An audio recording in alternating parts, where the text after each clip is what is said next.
संदीप ने अपनी माँ के कहने पर गांव में शादी कर ली थी। लड़की का नाम था सुनीता।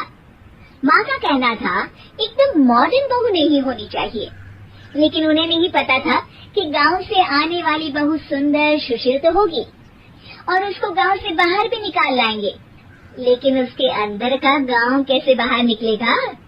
शादी के कुछ दिन बाद, माँ टिफिन तो देना जरा। बेटा अब तो स्कूल नहीं ऑफिस जाता है, माँ से नहीं अपनी बीवी से टिफिन मांगा कर। ओके माँ। सुनीता टिफिन ले आओ। 1 किलो टिफिन, इसके अंदर पिस्ता डाल दिया है। पिस्ता? पिस्ता क्यों? सास जी ने बोला था ना कि आपको पिस्ता बहुत पसंद है। ओहो, मैंने पिस्ता नहीं पास्ता बोला था, पास्ता। पास्ता? कहीं होता है पास्ता? अरे बेटी तू रहने दे, मैं बना दूंगी। अच्छा किया कि पाव भाजी बनाने का नहीं बोला, वरना किसी के पाव बना देती है। सुनीता को बुरा लगता है, लेकिन उसकी नादान हरकतें कम नहीं होती। ऐसे ही एक दिन, अरे तुमने ये क्या लगाया है? अरे आप वो फूस फूस करके लगाते हैं ना, वही। दियो? कहाँ दियो? किसको दियो? अरे वही ना जिससे खुशबू आती है। हाँ हाँ सही पकड़े हैं। अच्छा लेकर तो आना। कौन सा डियो लगाया तुमने? अभी लेकर आते हैं जी। संदीप की बात मानकर सुनीता अंदर से खुशबू वाला फुसफुस लेकर आती है। OMG!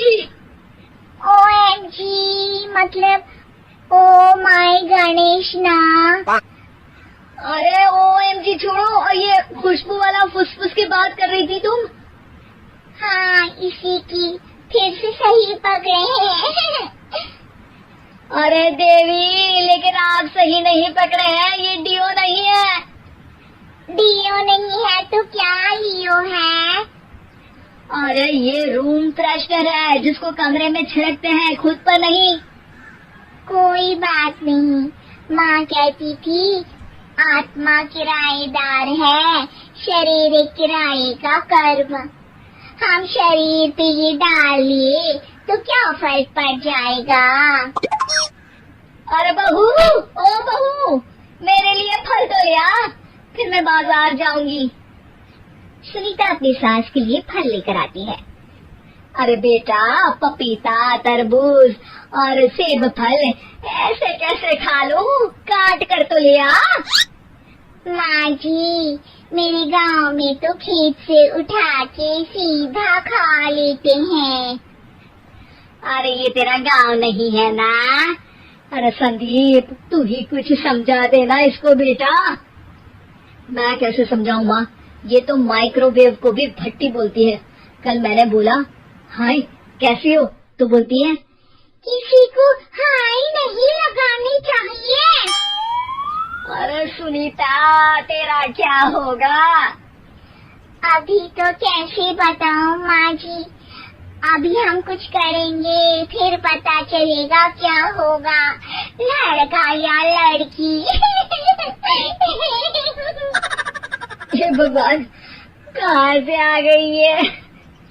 रामपुर से जी, आप ही तो लेकर आए थे मुझे। अरे मुझे माफ कर दो।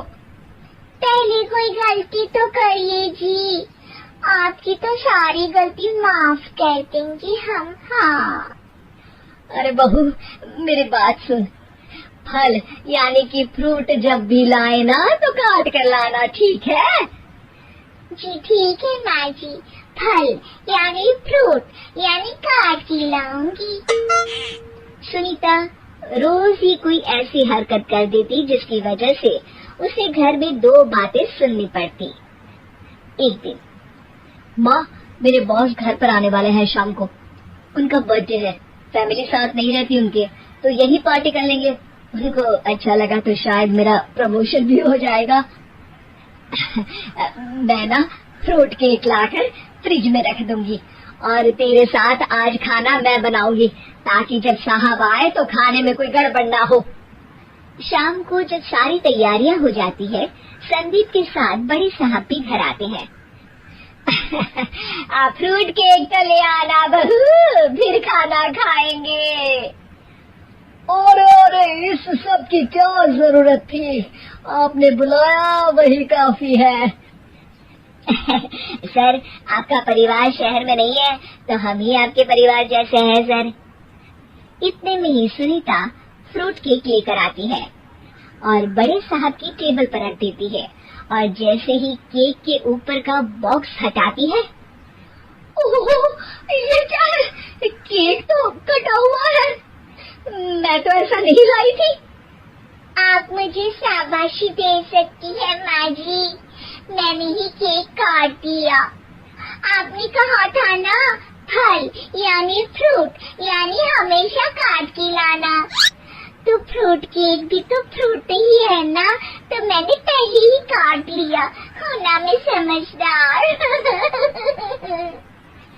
अरे बहू, ये क्या किया? केक हमेशा वही काटता है जिसका जन्मदिन होता है। तुझे एक बात भी समझ नहीं आती, एक नंबर की बेवकूफ है। पूरा माहौल बिगड़ चुका था। संदीप को लगने लगा था कि साहब उसे प्रमोशन तो दूर की बात है, कहीं डिमोशन ना दे दे, लेकिन साहब बीच में ही बोल पड़ते हैं। अरे कोई बात नहीं, ये इनकी बेवकूफी नहीं है, इनका भोलापन है। बेटा आप कहाँ से हो? रामपुर गांव से। अरे वाह, गांव से? फिर तो आपके गांव में ताजे फल और सब्जियां मिलते होंगे। हाँ, सही पकड़े हैं, हम तो काटते भी नहीं, सीधा खा लेते हैं। मैं ना एक बार तुम्हारे गांव घूमने जरूर चलूंगा। क्यों संदीप, ले चलोगे ना? मुझे गांव घूमना बहुत पसंद है। बस फिर क्या था, संदीप और सास दोनों खुश हो गए, क्योंकि साहब को सुनीता ने गांव की बात करके खुश कर दिया था। अब संदीप का प्रमोशन पक्का था। शिक्षा, कभी भी किसी भी गलती पर घबराना नहीं चाहिए। हो सकता है कि उस गलती की वजह से आगे बड़ा फायदा हो जाए।